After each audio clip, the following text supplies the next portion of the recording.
Welcome everybody to a brand new episode of the Evil Saints News. I am your host, Mr. Aaron Icino, the Director of Risk Management for IBC. And this is our podcast where we get to talk about anything and everything that has to do with risk. If it's a risk to an individual at home, to an employee, to a people group, to a nation, to a tribe, whatever the risk is out there, no matter how big, no matter how small, we get to talk about it on this show. And this is episode 204. As always, everybody, please remember to like, rate, subscribe, share, and leave a positive review wherever you're watching or listening to this podcast from.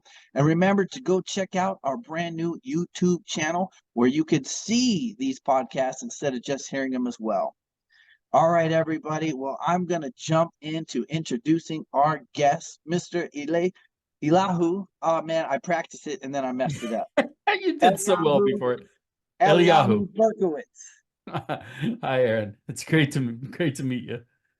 It's funny when you hit record, then, the tongue doesn't want to work as well, Eliyahu Berkowitz. Perfect. How do I do? All right, cool. And that is Hebrew form of Elijah. Is correct. That right? That's correct.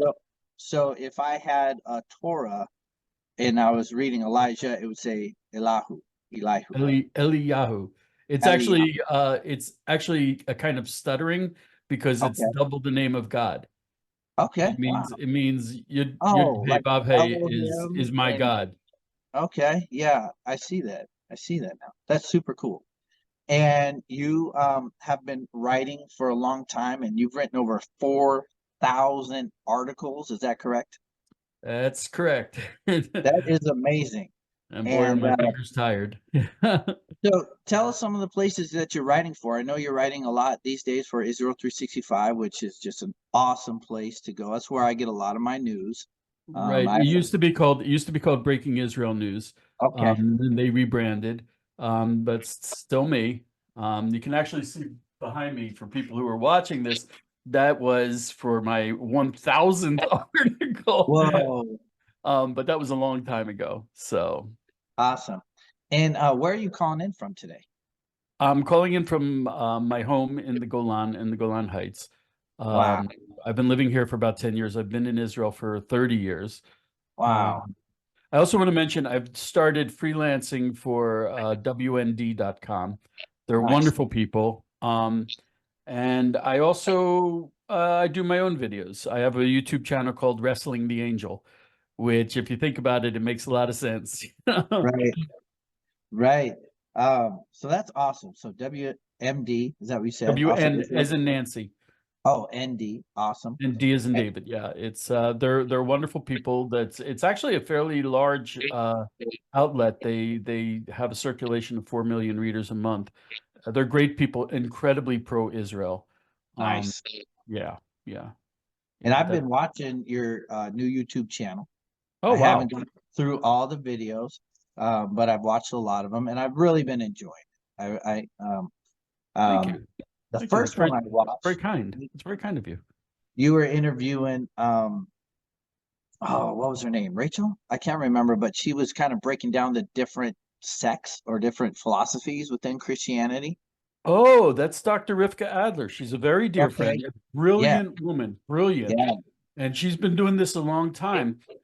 And it's just, I think that there's a big revolution going on in the Christian world.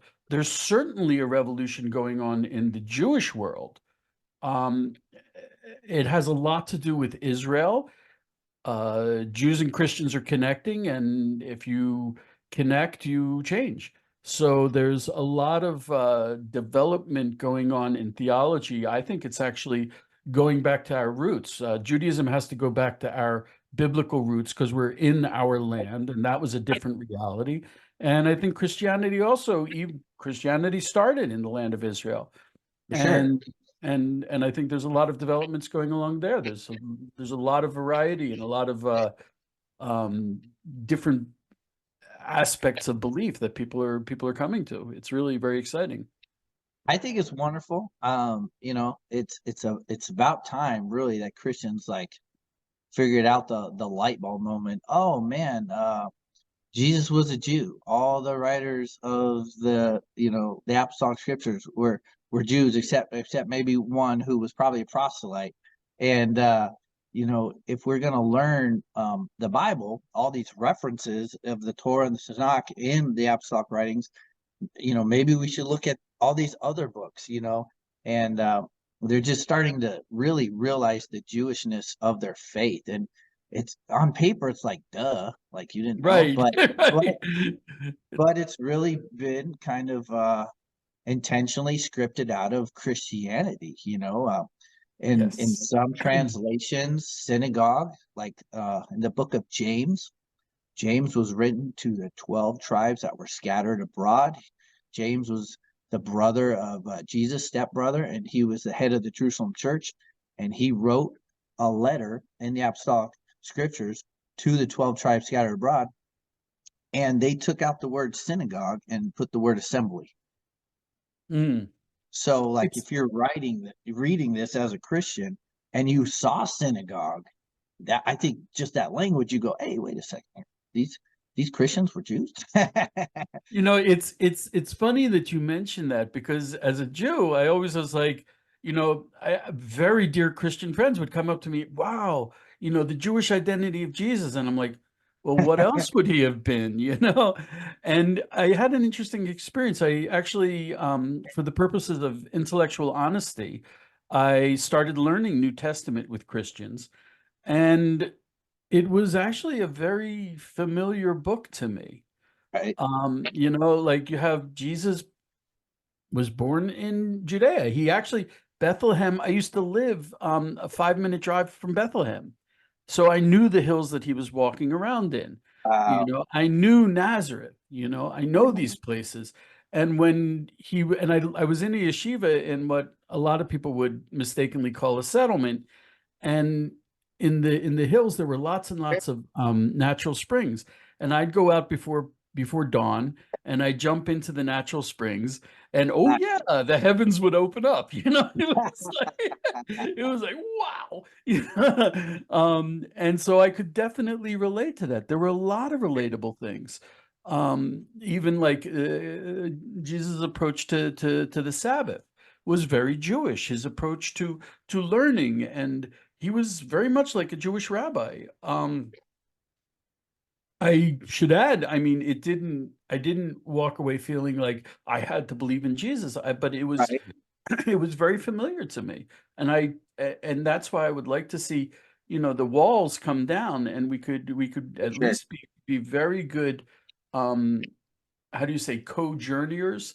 Yeah. At We're least study walking the partners, same path together, for sure. There's So this growing movement within Christianity, the Christians that get the Jewish roots. yeah.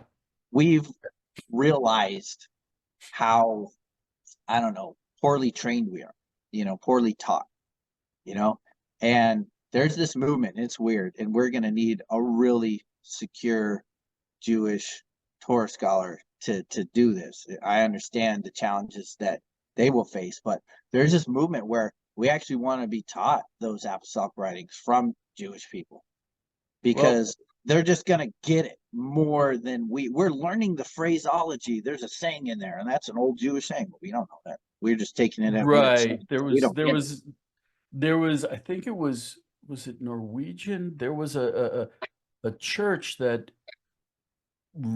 produced a New Testament that took out all of the references to Israel. And Wow.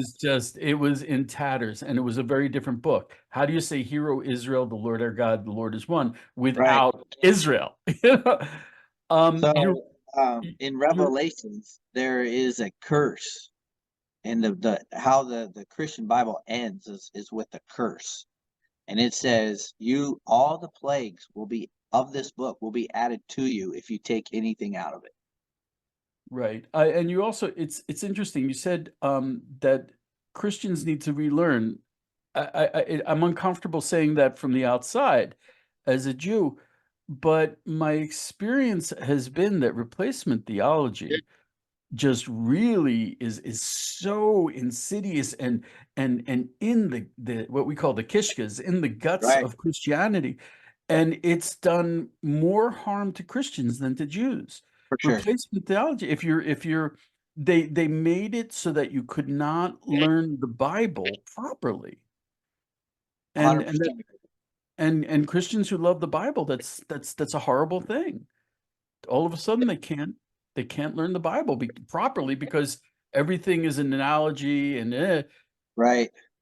it's So there, there's obviously different levels of Christianity. And so sure, 100% I agree sure. with the people who really want to understand the Bible. It's a complete detriment that the Jewishness has been stripped. Yes. Unfortunately, there's just so many religious people that are just happy attending a church and the social aspects. They believe whatever the pastors say. They can kind of care less about any of this. They don't even understand their theology. They don't understand their denomination's theology. And they're just kind of there. But yeah, for the people that really, really, really want to understand this, it's a huge detriment. I don't think we can. I think that's why there's so many Christians reaching out to different Torah teachers. I myself, I'm trying to teach the Torah now. On our Wednesday night service, we do one chapter every service. The Torah? Yeah. Well, we're Wow. going to do the whole Tanakh. So, like right now, we're in leprosy chapters in Leviticus.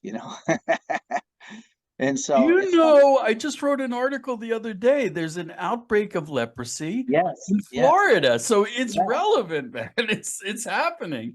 It's happening today. So, I mean, it was cool because we were teaching it, and then I was going over some of the Haftorahs on it, and then I was going just some Jesus dealt with lepers, so I was showing some of those, and he was right. telling them to do exactly what it said in Leviticus, which was awesome. He But healed this man of leprosy. if I may, that's another thing that amazed me when I was learning New Testament. Um, Jesus didn't, he was not anti-temple. He was actually, when he was dealing with the lepers, what he was doing was he was healing them, and then he would say, now go to the priest. Yeah, yeah, He because wouldn't only the say, "Oh, now you're priest could. cured." He said, "Go Yeah, to the priest because now you're kosher to go yeah, into the temple," yeah. which Only was the like, "Oh, wow." he said, "I did not come to destroy the law." He said, Right. no jot, no tittle will pass. But yeah, so as a Christian pastor trying to teach the Torah, I feel like a white belt. So what am I going to do? I'm not going to go honestly to other Christian pastors and be like, teach me this. So I'm going to rabbis and I'm listening to their teachings, and and that's how I'm learning the Torah. And now I can Wow. teach it a lot better than if I could by going to Christians who don't get it or understand it. I mean, I've been a Christian now since 2002, and God I've bless you. never gotten taught the Torah. I mean, it just wasn't in Christianity. It's just I've noticed that there are Christians who, God bless them, they can cite chapter verse in the New Testament like right. crazy, and the Christians generally do know the prophets and the writings better than the Jews. Even it's amazing, but they're shockingly not well versed in the Torah. That really, and we read it every week. Yeah, I want to emphasize, you say you're going to learn from rabbis. One huge difference between Christianity and Judaism is in Judaism, it's forbidden to proselytize. We're not allowed to teach non-Jews the Torah. Well, the Torah maybe, but anything more than that, not. So um, we're not going to be urging Christians to become Jews.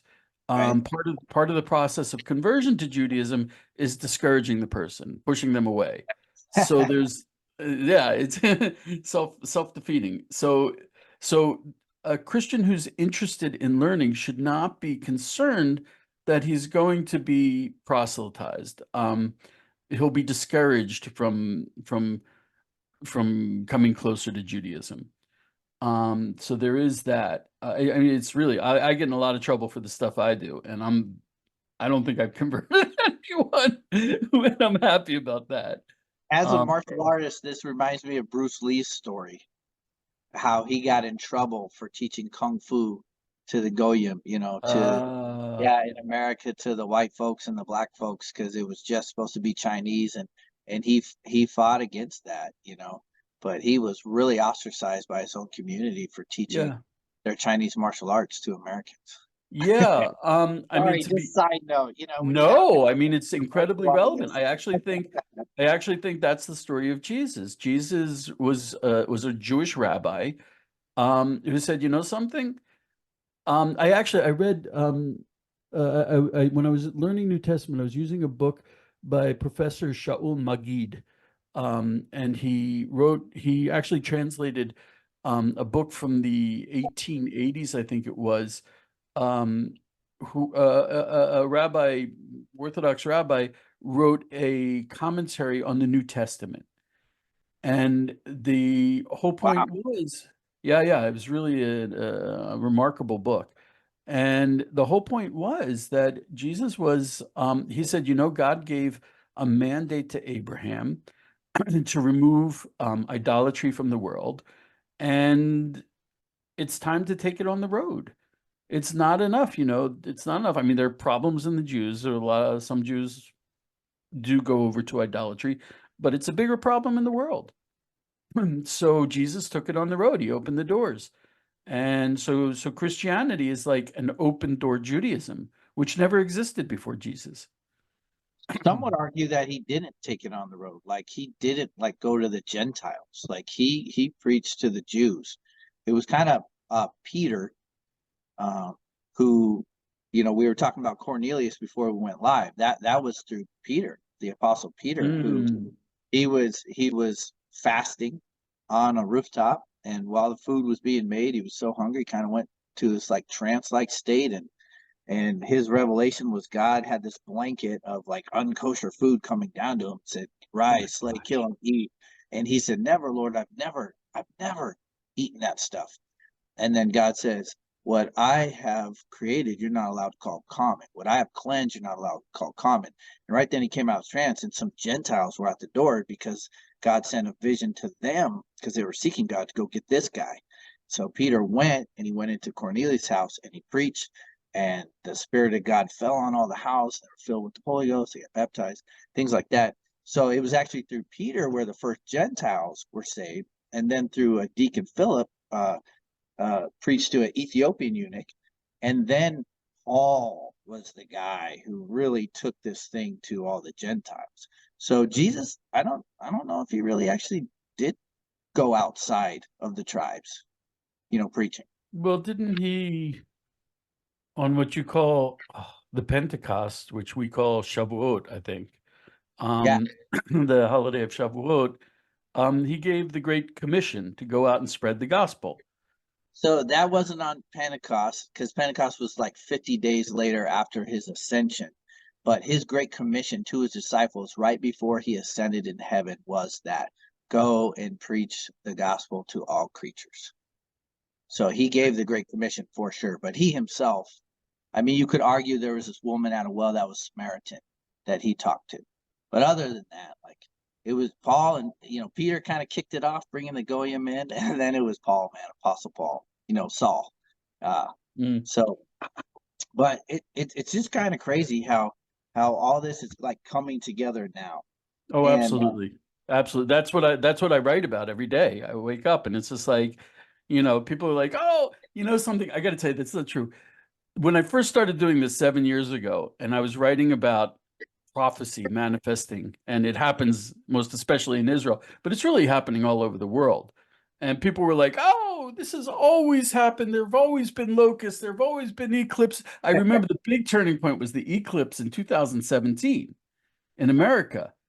And there were some pretty powerful messages that came out before that. And people were like, "It's an eclipse. Get over it. It's the sun. It's the moon. Things happen. It's like a clockwork."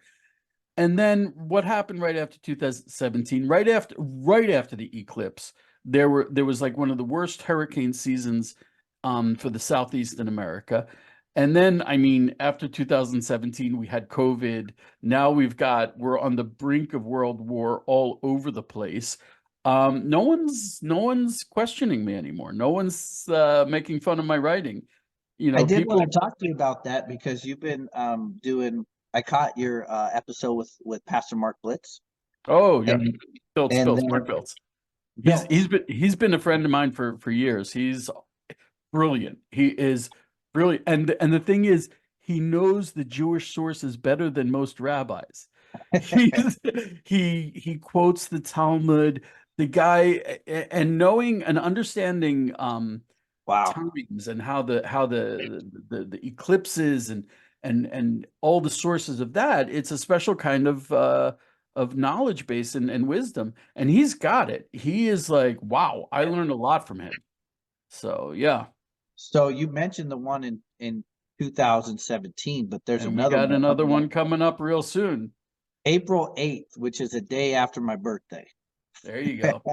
There you go. And then, so do you got any thoughts on this one? Because I know it's a current topic, right? It's crazy that the two of them they form an X. If you look at the path of the other one, it went from the northwest to the southeast of America.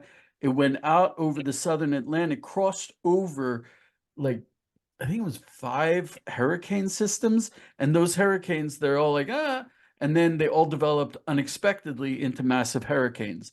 This one is doing the opposite. It's starting from the southwest and going to the northeast, and it forms an X, or some people are saying an Aleph.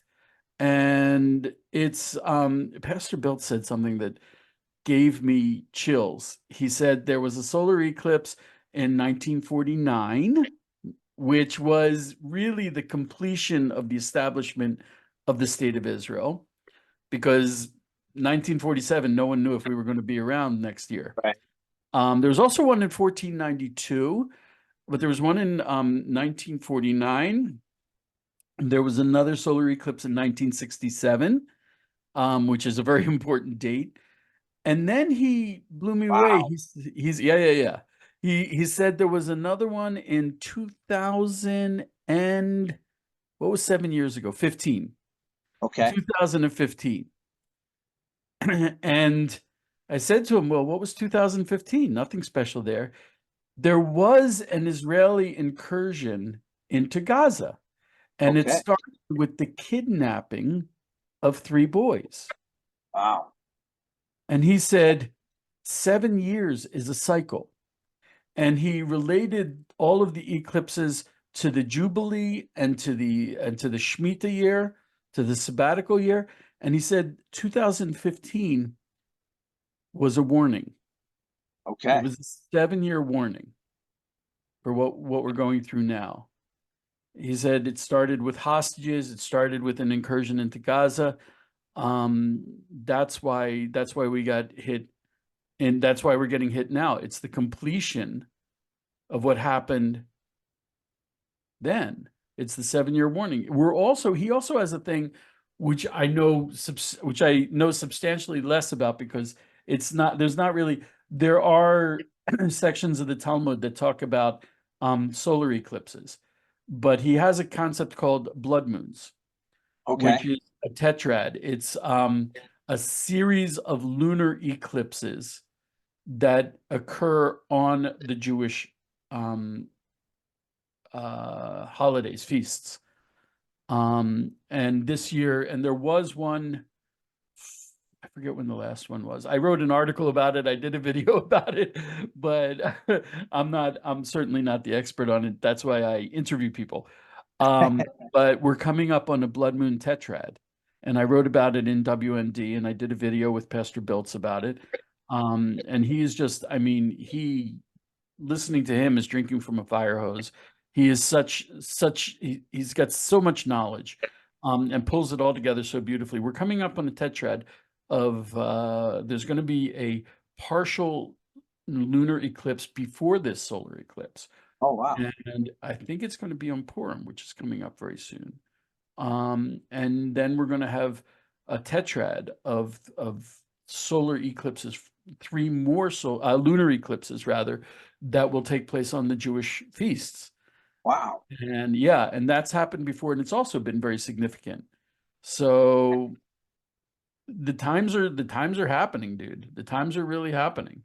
It's wild. Speaking of Yeah. Purim, you're launching, I saw somewhere that you're launching a teaching on Purim coming up. God bless you. That's actually correct. I'm going to be as part of my new effort to platform myself. I'm still writing for Israel 365. I love them dearly. I think they're an amazing organization. WND, they're an amazing organization. But I'd like to do my own stuff. So I'll be giving weekly Bible lessons. Oh, nice. Um, and the first couple times will be free and first come, first serve kind of thing. Um, and I wanted to say, I mean, I haven't learned any other way. I spent a lot of years in yeshiva, learning like Jews learn, like we've been learning for hundreds of years. And I'll be teaching that. But, you know, welcome anyone who wants to come and learn. Um, so it's not going to be changed to cater to Christians. Right. Uh, so it might be a little uncomfortable. But the idea is, if you wanna learn the way Jews learn Bible, come. I'm not going to be preaching. I'm not going to be saying, you should be Jewish. I'm not going to be saying, you should do this or you should do that. Knowledge. We've been learning Bible since it was invented, For sure. and People of the book, it was given to the Jews. right. Someone once asked me, what's this Rashi guy you guys keep talking about? Rashi's my best friend. He's really my best friend. He takes my hand and walks me through. That's so I'm going to start that, and it'll just be classical Jewish learning, not catered to Christians. Just if they want to come and learn, God bless them. That's awesome. I'm also hoping if I can find a good partner. There's one person in particular I'm going to try to be learning with. I'd like to learn New Testament with a Christian and invite other Christians to come along so they can see how a Jew perceives the New Testament. Yeah, that's what we're craving. That's what we're craving right there. Okay, well, hopefully once I get this up and running, Right. we'll move on to the New Testament. And it's not.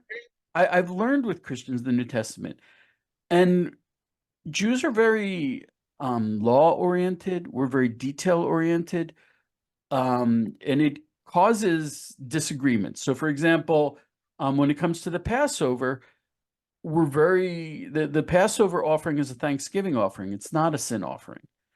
And that's a very big point of difference that a lot of Christians who are into Passover don't understand that it is a Thanksgiving offering. Part of the problem is that it's a Thanksgiving offering only for Jews. But there are things that we have in common, a lot of things. And because we have details, like, for example, when was it Joseph was Jesus' father? Yeah. Well, stepfather. Yeah. Yeah, stepfather. Okay, yeah. Got it. Okay. When Judaism has a two-step process in getting married, there's the betrothal and then Right. there's the marriage, and they can be separated by quite a period of time. So he betrothed her in Nazareth, and the marriage was completed in Bethlehem because he was a man of Judah. That's where his land was. So he had to go back in order to maintain his claim on the land. He was part of the tribe, of that tribe. So that's the way I see it. Like I say, I don't see baptism. I don't understand the difference between baptism and mikveh. For me, Right. baptism is mikveh. So Right. there are a lot of details that I see in there, that I think are very common, that are in the New Testament. Like when Jesus was talking about the Sabbath and eating and plucking wheat on the Sabbath. Right. He was making a claim within the law saying that according to the law, if it's a life-threatening thing, you can break the Sabbath.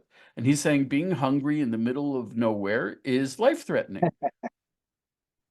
And that's a perfectly valid claim.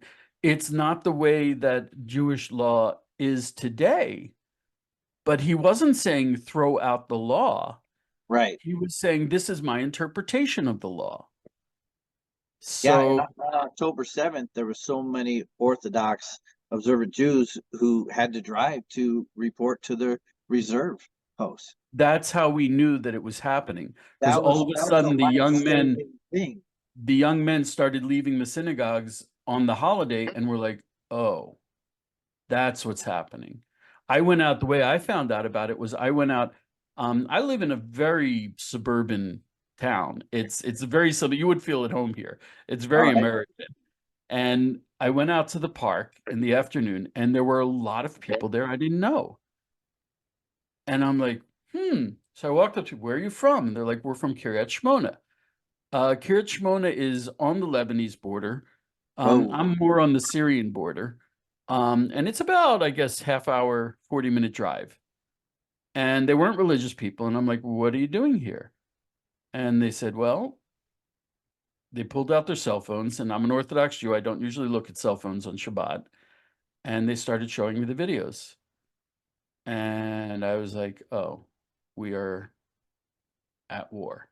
And right. it wasn't for several days until we really realized the extent of what happened.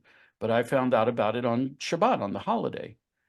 And that's how and there was one time when we had a special project that was working towards releasing the hostages. And it was the first time in my life that I've worked on Shabbat. And I turned on the computer, and everything related to this project, I I did, which was, and my boss was, he's an Orthodox Jew. He's been an Orthodox Jew his entire life. I became Orthodox later in my life, but he also worked on Shabbat. Wow. That's a serious consideration, and Right. that's how powerful these times are. Um, so yeah, so So I see some parallel though, life-saving stuff, you know, it's okay. yeah, So, I mean, I see some parallels there. So Golan, you said it was on the Syrian border, yeah, and so yeah. you're up north. So you weren't in on the Lebanese border, all those towns that were evacuated. No, I'm Okay. actually I lucked out. Um, it's like the south of Israel is a mess. People are still not, dribs and drabs. They're going back to their houses. Um, but what? Not only did they stream across the border, flood across the border, even civilians, along with the Hamas members, came across and murdered people they Right. worked. People have no idea the extent of how horrible it was. It's really, I mean, Mia Schem, who was a hostage, she used to be this left wing. What people don't understand is the dance festival, the Nova Festival, was a peace gathering. They were pushing for peace with Gaza, and the Hamas targeted it because they don't want peace. Right. So the southern communities, they're still, they got hit with thousands of rockets, and they're still getting hit with Hamas. They'll creep out of their holes, shoot hundreds of rockets at Israel, and then jump back in. That's what we're living with. And people are like, oh, they're not killing anyone, but we're living under rocket fire. Yeah. Yeah. Okay, Kiryat Shmona, like I said, 30 minutes away from my house, they get hit several times a week they had voluntary evacuations, and it's mostly empty. They're getting hit several times every week. I hear the alarm on my phone from Hezbollah.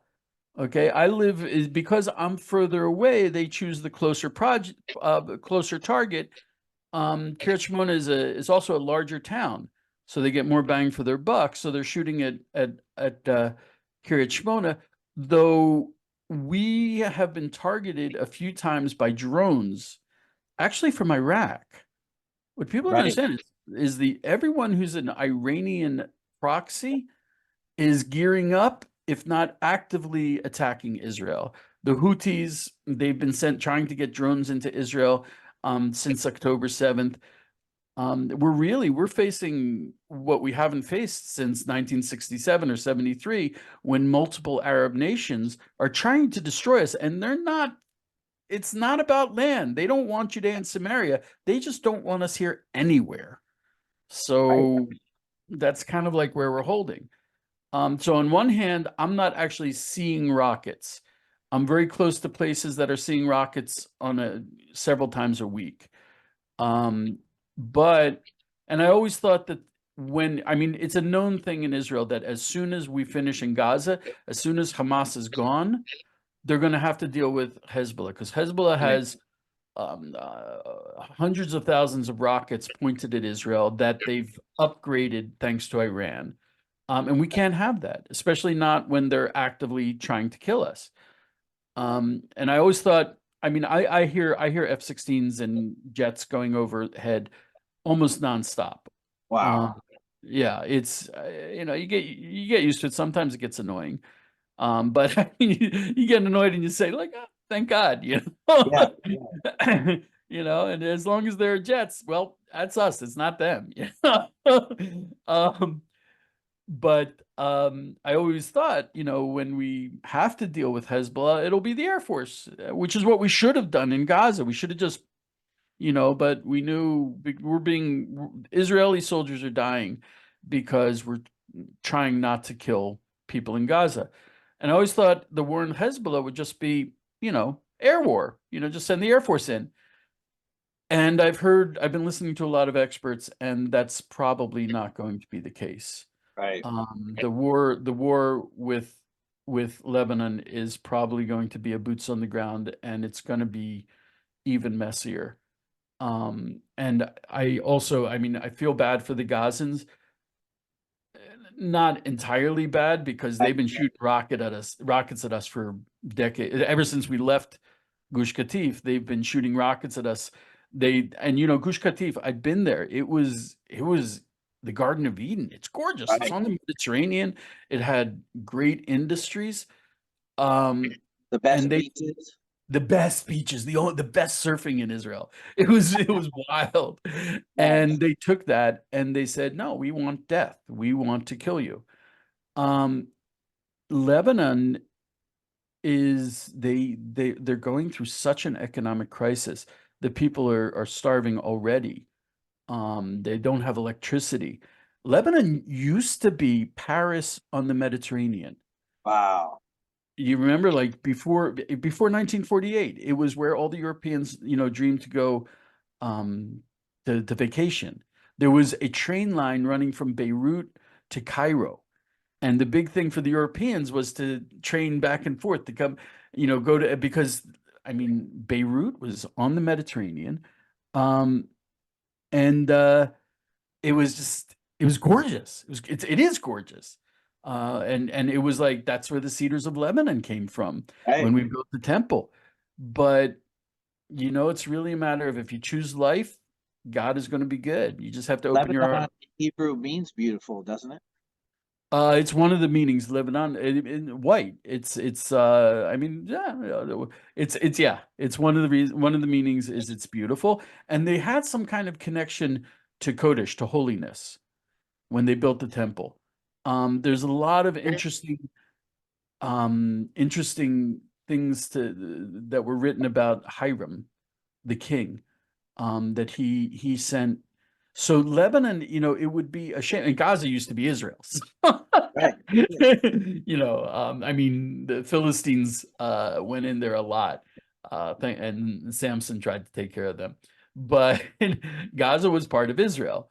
But Lebanon was foreign, but they had a connection to the temple. Um, and we remember that today. It's it's uh it's a shame. They could have the best life. They could be wonderful, but a large portion of the population chooses not to live. That's what happened in Gaza. Um, Hezbollah is actually in the parliament. It's part of the government. It's a third of the parliament is Wow. Hezbollah. So they have chosen. I mean, Hamas was the government. Hamas was Right. was voted in and then just murdered all the opposition. But the same thing with Hezbollah. They're a third of the government. And what's crazy is they have this horrible economic crisis.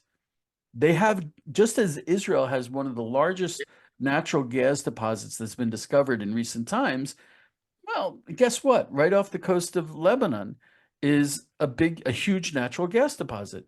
They could be wealthy, but they choose not to. Right. And we have Lebanese Christians living in my region because the Israeli government brought some in, the people who worked with them, and I've met them and spoken to them, and even them, it's funny. This is one girl. She works in a bicycle store, a woman, and she's Lebanese Christian. She's like, look, this is what they chose. I Right. wish I wish they didn't, but this is what they chose. So yeah, I'm up north. I'm not being hit right now. That probably will change.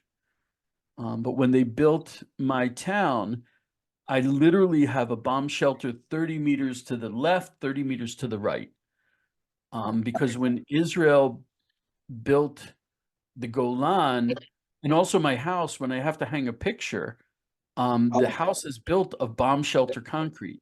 I right. need I need a jackhammer. I literally bought a jackhammer to hang pictures. I am not Wow. exaggerating because it's concrete that it's like the strongest concrete possible. It really limits the way what I can do with my house.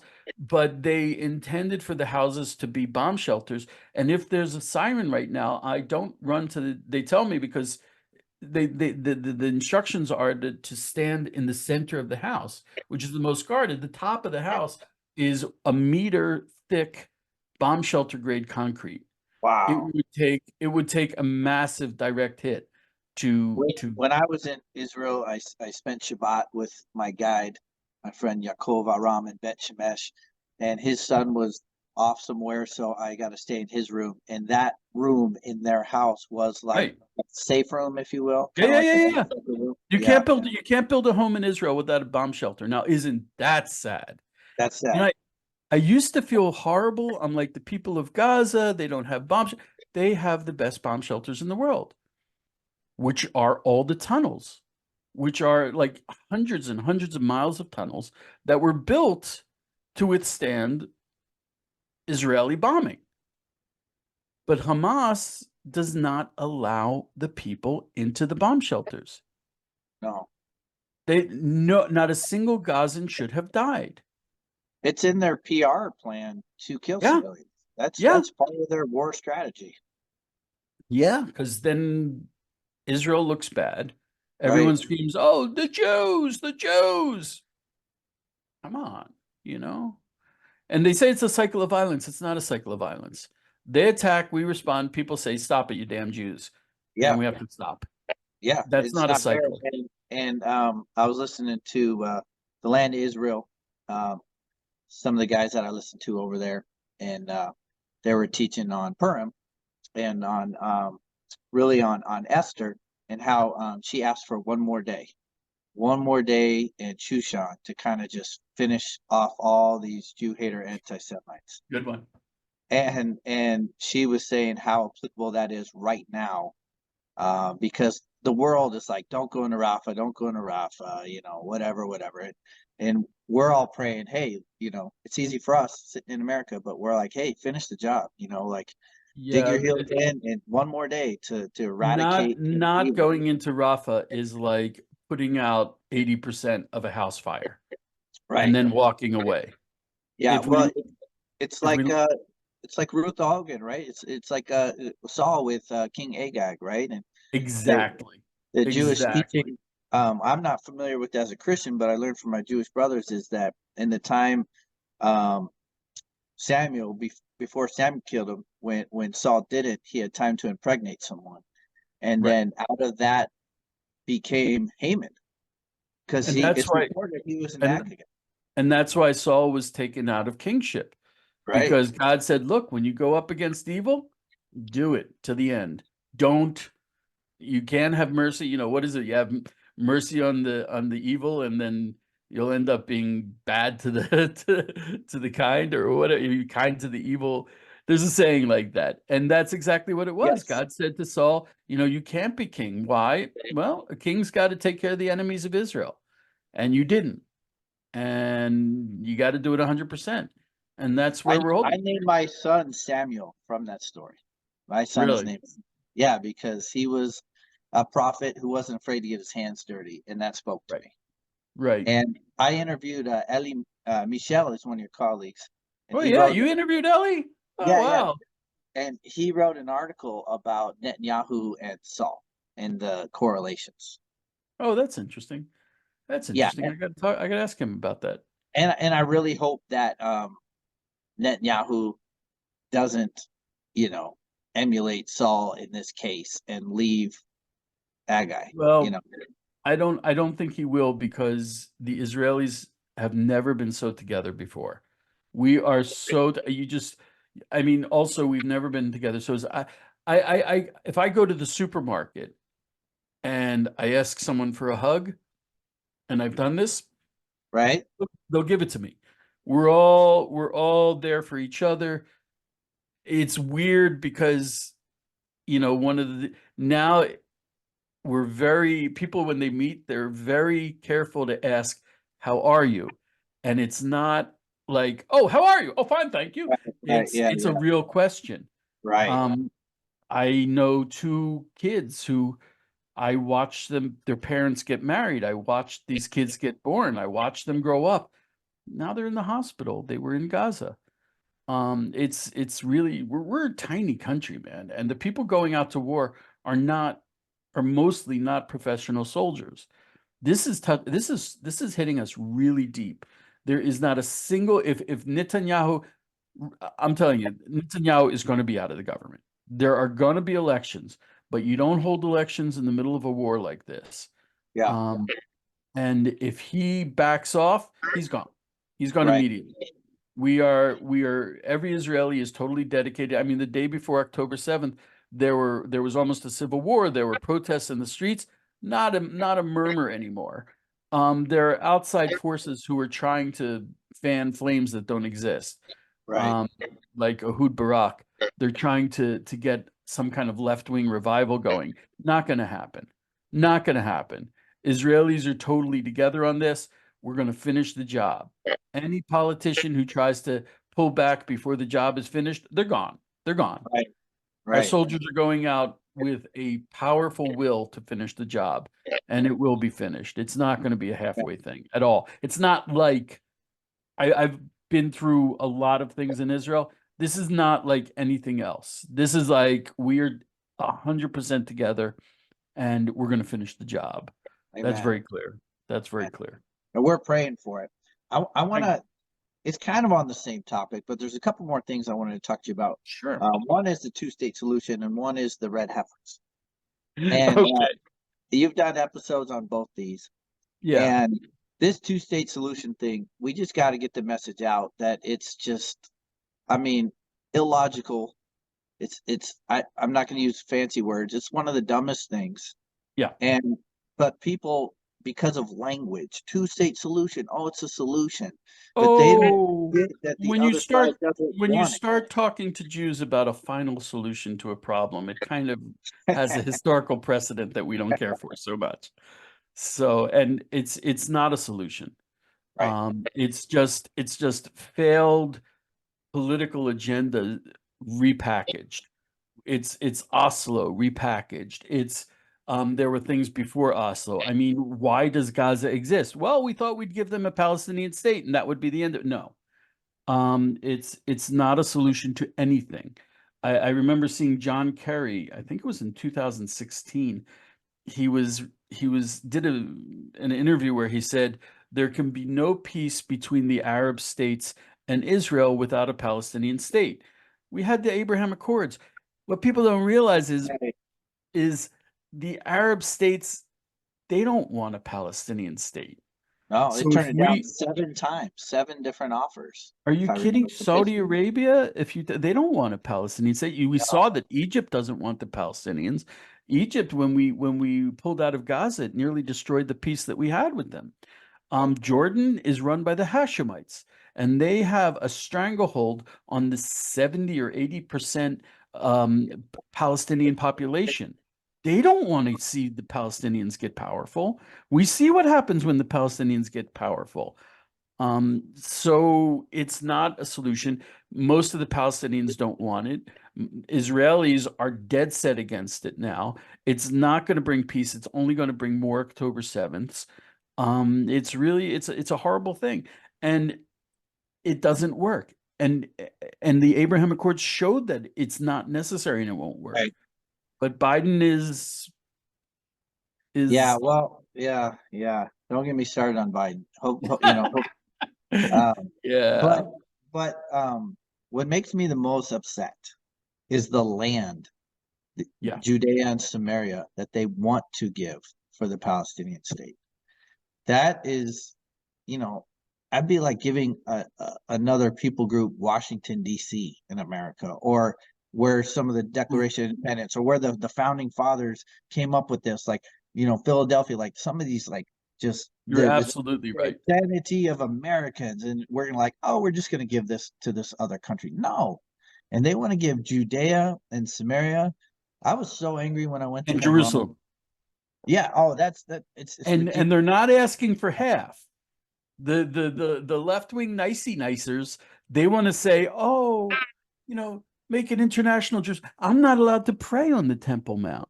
I do, but I'm Right. I I, but that's what they want. They want a caliphate. They want I a was caliphate so where they angry. rule. I've And they talked want about to it on the show a ethnically, couple they want times. to ethnically cleanse Judea and Right. Samaria, just And like they did Gaza. yeah, They can't live with the Jews. So what kind of solution is that? The real solution is just get rid of all the Jews everywhere. And they have never, ever said that if we give them Judea, Samaria, and Jerusalem, they will accept Jews living anywhere else. If you look in the Middle East, what the two-state solution is just increasing the places that Jews are not allowed to right, be. right. I'm not allowed to even walk. They have those big red signs Yes, I've seen them. that I've seen say them. no Jews past this point. Yeah, We've seen that in pre-war Nazi Germany, it's right. nothing And new. that's in Israel, And that's in in the Israel. Jewish state. Right. That's what's got me so mad. I had amazing, powerful spiritual experiences. It made the Bible come alive to me when I went to Israel, but it also made me very angry to You're right. see those red signs, to know that the tomb of the patriarchs, we couldn't go in certain places, to see the shrine, the Dome of the Rock, and the mosque on the Temple Mount. The fact that they were really, really, I don't know the word. They were, it was Jewish police, but they were really Strict. strict. But it's like other people could go prejudice. I mean, it's like I Yes. had an Orthodox Jewish guy, Yes, so there is apartheid uh, in Israel, just not what yeah, people think. I'm like, how are Jewish police gonna be? Let me use my vocabulary. Player hating my guide, my Orthodox Jewish rabbi guide. He went to mikvah. He took off his shoes. He's got his kippah on. They're like, oh man, this guy's a Jew and he's my guide. And so they're like, oh, you have a police escort. You better not pray.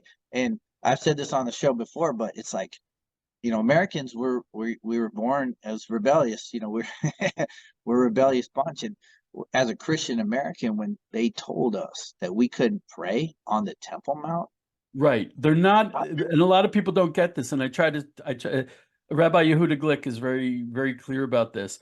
They're not saying Jews can't pray. They're saying Christians can't pray. You're not allowed to wear a cross when you go up to the Temple Mount. You're not allowed to take a book of Psalms. You're not allowed to take a Christian prayer book onto the Temple Mount, and Christians are not allowed to pray. yeah, it just made me very angry. And I've said this before. It's easy for me to say sitting in Sioux City, Iowa, because I'm not going to have to face the wrath of the jihadists. But man, I long for a day when the shrine is gone, when the mosque is gone, when the third temple is built. Yeah. I long for that. I will do whatever it takes to help that happen. I'm willing to put a shovel. I'll tear down that shrine very nicely so they can rebuild it somewhere else. But man, I just can't stand that being there. And Do you I know? think, So when I went up on the Temple Mount, one of my videos I did was I went up to the Temple Mount with MJ Cronfeld. She's amazing. She's a bit crazy. She's amazing. I didn't say that. I'm sorry. She's amazing. I have so much respect for her.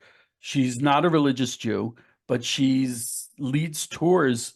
She's up on the Temple Mount like 5 times a day on Leeds tours. I went up with her next to the Golden Gate, the Gate of Mercy. There are stairs going down to the Golden Gate. They turned that into a mosque. Didn't used to be a mosque. Next to it are these rough timbers that have been covered over with a tarpaulin, with a tarp.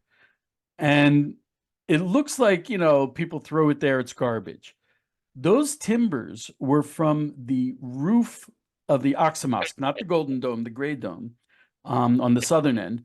They were from the dome when it collapsed in the early 1900s, when there was an earthquake, and they Right. had to rebuild it. So these are the timbers from the old roof that fell down in the early 1900s. I think it was 1920. Those timbers, some very clever Jews managed to get hold of a couple of them. And they had them carbon dated. First temple. Wow. They built the Aqsa Mosque from materials from the temple. If you go up there, there's a plaza full of like pieces of columns. Right. And those are from the first temple. Those are from maybe the first temple or the second temple. People don't realize, when they built those things, they didn't want, I mean, it was hundreds and hundreds of years ago. They didn't bring up new building material. Those domes, those Muslim structures built on the Temple Mount are built on top of and built out of the Jewish structures. Right. They used our wood, they used our stones. There's a nice facade with the tiles, and there's a lot of verses in Arabic on the domes that are all specifically anti-Jesus, Wow. anti-Christian. They're maybe not anti-Jesus, definitely anti-Christian, depending on how you read it. Because the Muslims believe in Jesus, but not the way you do. Yeah, he was just a good prophet. He was all right. Yeah. He was all right. Yeah. No, they say that Jesus did not die. He was not resurrected. He went straight up to heaven, and he's there to return to announce the arrival of the Mahdi, the Muslim Right. Messiah. And the Mahdi concept is mainly kind of an Iranian thing, right? It's not so much a Saudi type of Muslim doctrine, or am I wrong on that? I don't know. That would be the difference between Sunni and Shia, maybe, but they think they say their eschatology is that in the end of days, any Christian that does not accept Islam, Jesus will kill them. And Wow. I'm like, that's a really horrible perversion of, I mean, Jesus is love. Why would what did they do to him? And if you go to Medina, where Muhammad is buried, you have his grave, and right next to it you have an open grave, which is where Jesus will be buried after he does that. After he kills all the Christians who do not accept Muhammad, Jesus will earn his grave next to Muhammad. Yeah, after Jesus kills all the Christians. Right. Which I'm like, something, man. Yeah, I may not believe in Jesus, but I'm not good. But to portray him as a mass murderer, that's not very. So he is portrayed as a mass murderer in the apostolic scriptures, but when he comes back at his second coming, according to the book of Revelations, he destroys all the wicked army that gathers against the Jews at Jerusalem. So he is a mass executioner, just not a Christian. Just not. Yeah. People don't like to talk about that. So I mean, when the people don't understand that there's buildings up there, just a facade. If you pull off the tiles with the horrible verses on it, underneath there are 2,000, 3,000-year-old building stones and timbers. They built out of what was up there. Wow. Man, I could talk all day about this. We're hitting our hour mark, and I just wanted you to comment on the red heifers, because I've been following this story, and then I caught your YouTube show where you interviewed one of the rabbis who actually was part in bringing him over. He is the rabbi who's in charge of the Red Heifer Project. And I had to read it in subtitles because it was all in Hebrew. Right. yeah, He doesn't speak English. So yeah, anyone who claims like, oh, I know what's happening with the Red Heifer Project, if you didn't speak to Rav Azaria Ariel, then you don't know what's going on with the Red Heifer Project. So how come some of the things I've heard? I've heard this Passover, they're going to, they've bought a plot of land in view of the East Gate, and I've been corrected. It's not a sacrifice. I forget the word they used, but a ceremony. Yeah. Um, and they're going to get the ashes of the red heifer again. Yeah, no. This Passover, I also 2024. want to, I was there when the five red heifers landed at the airport. Wow. I was there. I'm like, dude, I'm like, you can take me now. I was at that. It was so holy. It was so amazing. All the guys who worked at the airport delivery, they came over just to see it. No. They have the red heifers, and unbelievably, four of them are still kosher. Okay, but they're not gonna, I mean, this is a huge thing, so they're not jumping. Um, they're not jumping to do it quickly. Yes, they own the land. They own the plot of land where the ceremony needs to take place. It is on the Mount of Olives. They are not going to go up to the Temple Mount. It has nothing to do with the Temple Mount. Okay, we're told to make a red heifer. There's enough ashes from one cow to purify all of Israel for a couple generations. It's really, you Wow. just take one little flake and drop it in a huge Right. vat of water, and that's it. Right. Um, so they're not jumping into it. They understand that this is, I mean, Hamas said that the reason why they attacked was because of the Right. red heifer. And Rav Ariel, I just wrote an article about this today. He said, no. He said, they don't need a reason. They don't need an excuse It's to true. kill Yeah. Jews. Yeah, for It sure. had nothing to do with the red heifer, and they don't understand the red heifer. And when we get the red heifer, we're not going to build the temple right away. It's not, one is not connected to the other, Right. That's you what I know? took away from that episode was Right. just this pure desire of holiness, of obedience. And he's like, we are just obeying the command. God bless you. That's exactly what it is. You know, we're just doing what God told us to do, you know? Exactly. That's what we always Yeah. do. Yeah. God Yeah. gave us these crazy rules that don't make any sense, and we do them. We're Jews. We got no choice. So there's a lot of Christians out there. I want to wrap up with this question who they're flying Israeli flags. They're wearing the shield or the Star of David on their necklace. They're they're they're doing what they can to show support. But some, like myself, we feel it's not enough. Like I'm ornery, and it, you know, I don't know how to say this nice, but I don't mind a fight, So there's some of us that are like even considering wearing kippas, like not because we feel we have to as Christians, but just to show that support in a more visual way, and just almost to pick a fight to like bring on the hate towards us so we can identify in our community who the haters are and just mark them. And I don't know, it's just this weird thing that it's not all Christians, obviously. But I just want to bring that by. And one, like, how do you feel about a Christian wearing a kippah just to show support? And two, besides that, what else could a Israel Jew loving Christian do to show support for the people of God at this time? There's no problem wearing a kippah. There's no problem. Don't try to pass yourself off as a Jew, because there are Right, things like, for example, we need 10 people in a prayer quorum. right. So, God bless you, man. You are so lucky you're not sitting in front of me. I would give you a big smelly hug. I'm looking at you with the Am Yisrael Chai shirt with the cross and the Jewish star together, and I'm like, wow. um, you actually said something very accurate, which is after this happened, I'm a Jew living in the Golan. I'm in the safest place in the world for a Jew. But I asked a few of my Christian friends, if push came to shove, would you hide me? Because 100%. that's the times we're living in. And Right. American Jews, I don't think they realize that a few of them have woken up. Oh, it's going to get bad. It's going to Right. get bad.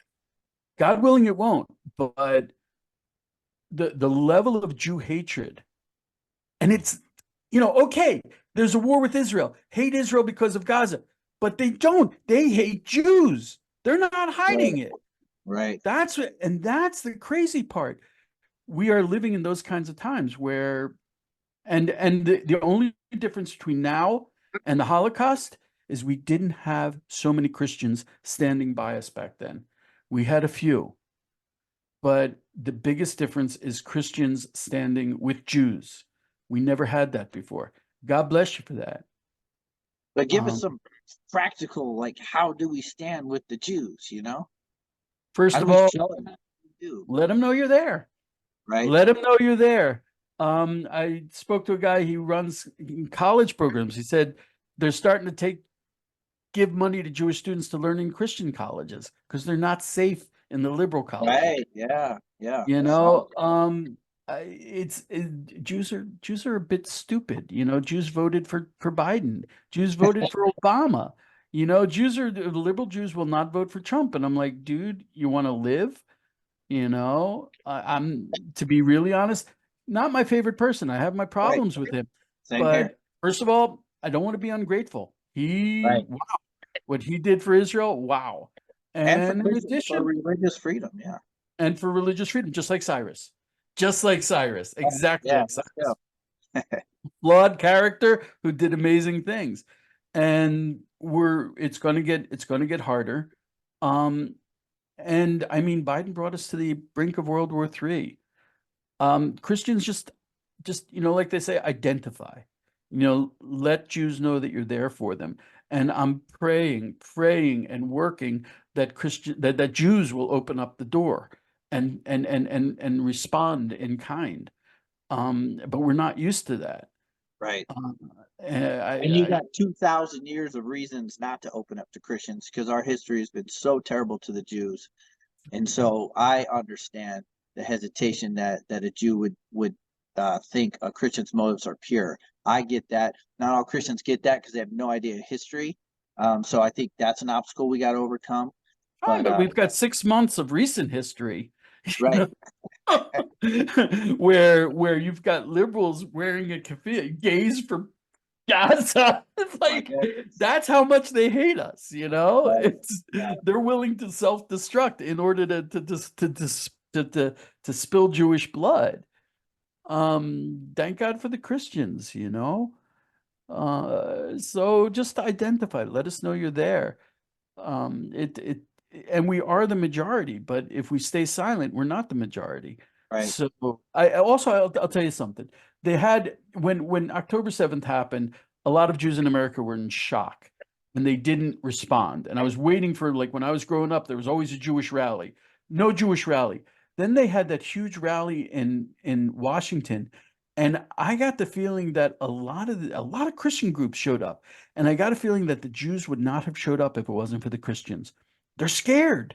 They're scared. They're 0.3% of the population, you know, and so they're terrified. And if they know that they're not, hung out to dry, it's not them against the mob, then maybe, and it's not, most, like the overwhelming majority, 80% so of Americans support Israel.